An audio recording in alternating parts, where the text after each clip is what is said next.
لە درەنگانێکی شەوی پێنجشەممەوە دوای ئەوەی دەسەڵاتدارانی ئەنکەرە ڕێیانگەیاند ڕێگری لە کۆچی پەنابەران بۆ ئەوروپا ناکەن. پەنابەرانی نایاسایی ڕوویان کردە پارێزگای ئەدەرنە کە هاوسنوورە لەگەڵ یۆنان و بولگاریا، لەوێشەوە بەرەو ئەو دوو وڵاتە کشان. پەنابەرەکان کە زیاتر هاوڵاتی سووری، ئێرانی، عێراقی، پاکستان و مەغریبین، ژن و پیا و گەنج و منداڵ، تاک و بە گروپ کە لە مێژە چاوەڕێیکردنەوەی دەرگاکانی تورکیان بەرەو ئەوروپا لە سەعاتەکانی نیوە شەوی پێنجشەممەوە قۆناغی دووەمی کۆچیان بەرەو ئەوروپا دەست پێ کرد. ئەو هەنگاوەی تورکیا کە خۆی لاکردنەوەی دەرگا بە ڕووی پەنابەراندا دەبینێتەوە، دوای ئەو شەپۆ لە ئاوارەبوونەی خەڵکی ناوچەکانی ئیدلیب دێت کە چەند مانگێکە بەهۆی هێرشە ئاسمانیەکانی ڕژێمی سووریا و رووسیای هاوپەیمانیەوە دەستی پێکردووە. پێشتر چەندین جار بەرپرسانی باڵای تورکیا لەسەر ئاستی باڵا بانگەوازیان لە وڵاتانی ئەوروپا و کۆمەڵگەی نێودەوڵەتی کردووە چارەسەرێک بۆ دۆخی سووریا بە تایبەت ئیدلیب بدۆزرێتەوە تا بەر بە شاڵاوی ئاوارەبوونی خەڵک بگیرێت. بە پێی زانیاری سەرچاوەکانی هەواڵ لە کۆتامانگی ساڵی ڕابردووە تا ئێستا نزیکەی 900,000 کەس لە پارێزگای ئیدلیب ئاوارە بوون.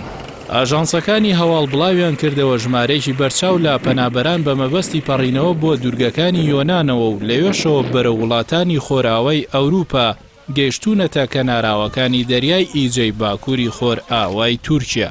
ئاژانسی هەواڵی فەڕەنسی لە سەرزاری بەرپرسێکی تورکیاوە کە نەیویستووە ناوی خۆی ئاشکرا بکات ڕایگەاندووە چیتر تورکیا ڕێ لەو کەسانە ناگرێت کە دەیانەوێت بەرەو ئەوروپا کۆچ بکەن. لای خۆیەوە عومەر جەلیگ وتەبێژی پارتی دادوگەشەپێدانی تورکیا ڕایگەاند سیاسەتی تورکیا لەبارەی پەنابەرانەوە نەگۆڕاوە، بەڵام ئێستا دۆخەکە بەو شێوەیە نییە کە بتوانرێت بەر بە پەنابەران بگیرێت. لە 18 ئاداری ساڵی 2016 بە مەبەستی ڕوبەڕووبوونەوەی لێشاوی بێئەندازی کۆچی نایاسایی ڕێکەوتنی تورکیا و یەکێتی ئەوروپا چووە بواری جێبەجێکردنەوە.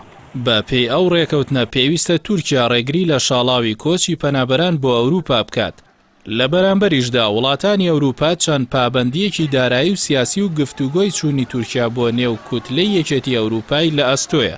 بە پێی راپۆرتێکی نزیک بە ساڵێک لەمەوبەری ئاژانسی هەواڵی دوێچە فیلەی ئەڵمانی ڕێکەوتنەکەی نێوان تورکیا و ئەوروپا ئامانجی خۆی پێکاوە و لە کۆی 50,000 کەس کە گەیشتوونەتە دوورگەکانی یۆنان کەمتر لە چارەکی ئەو ژمارەیە ئاوارەی سوورین.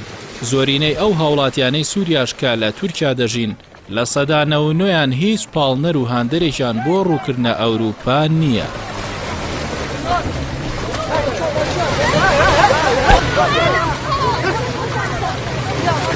Kaçın!